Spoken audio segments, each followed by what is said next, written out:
3, 4장 12항 중생은 오직 하나님의 사역. 이것이 성경에서 그토록 높이 찬양하는 중생이며 새로 지으심, 죽은 자 가운데서 부활, 살리심이라 부르는 것으로 하나님께서는 우리의 도움 없이 우리 안에서 이 역사를 행하신다. 이것은 결코 복음의 외적 부르심이나 도덕적 설득만으로 되는 것이 아니며 하나님께서 그분의 역할을 하시고 난 이후에 중생할지 중생하지 않을지, 회심할지 회심하지 않을지가 사람의 능력에 달려있는 방식으로 일어나는 것도 결코 아니다. 오히려 이것은 명백히 초자연적인 일이며 가장 강력하고 동시에 가장 기쁘며 기이하며 신비하며 말로 다 표현할 수 없는 사역이다. 이 사역을 행하시는 성령님의 감동으로 된 성경에 따르면 중생은 그 능력에 있어 창조나 죽은 자의 부활보다 작거나 열등하지 않다. 따라서 하나님께서 그 마음에 이런 기이한 일을 행하신 모든 사람은 분명 틀림없이 효과적으로 중생하며 확실히 실제로 믿는다. 그리고 그렇게 새로워진 의지는 하나님께서 움직이고 영향을 미치실 뿐 아니라 하나님께서 영향을 미치신 결과로 그 자체가 활동적이 된다. 이런 이유로 사람 자신이 그가 받은 은혜로 인하여 믿고 회개한다고 말하는 것은 옳다. 3, 4장 12항의 첫 설교에서 우리는 회심을 다루면서 하나님께서 죄인을 회심하게 하실 때 하나님께서 모든 일을 다 완전히 행하신다는 것에 주목했습니다. 죄인의 생각이 빛을 받고 마음이 깨어지고 의지가 활성화됩니다. 사람에게 이런 변화가 일어날 때마다 우리는 성령 하나님의 구원하시는 사역의 증거를 가집니다. 하나님의 은혜가 그 사람에게 주어졌습니다. 이 은혜는 불가항력입니다. 12항은 하나님께서 그 마음에 이런 기이한 일을 행하신 모든 사람은 분명 틀림없이 효과적으로 중생하며 확실히 실제로 믿는다고 말합니다. 이미 12항을 살펴보았지만 이번에는 불가항력적인 은혜를 강조하면서 계속 12항을 다루려고 합니다. 불가항력적 은혜는 매우 중요한 교리입니다.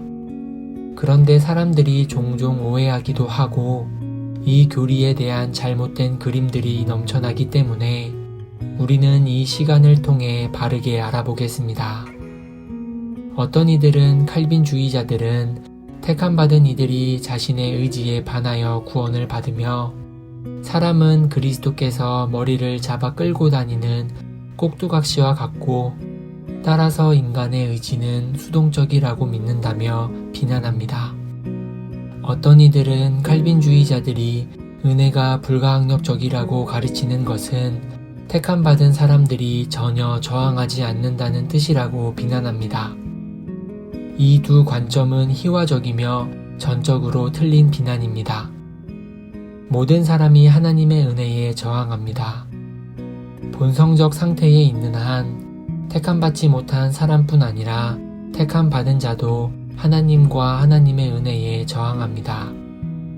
이 둘의 차이는 택함받은 사람의 삶에서는 그 저항이 압도된다는 데 있습니다.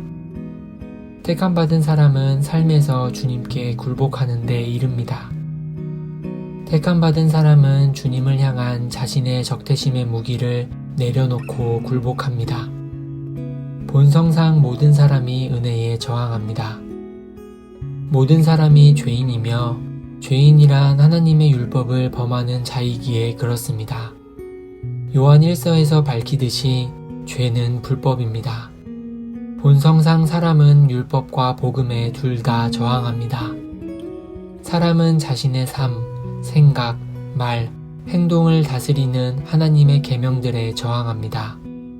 사람은 복음에서 죄인들에게 제한된 그리스도 안에 있는 하나님의 은혜에도 저항합니다. 사실 복음은 율법의 한 종류입니다. 복음은 계명이며 모든 계명 중에 가장 중요합니다.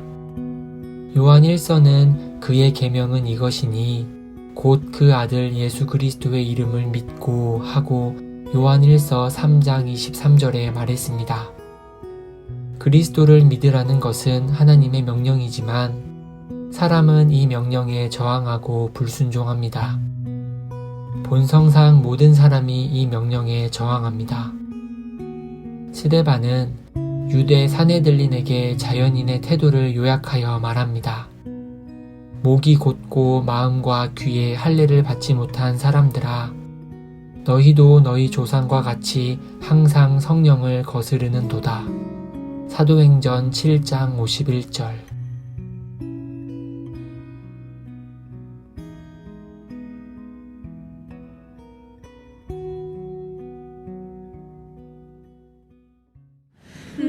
너희 만민들아 손바닥을 치고 즐거운 소리로 하나님께 외칠지어다. 지존하신 여호와는 어미하시고 온 땅에 큰 임금이 되시리로다.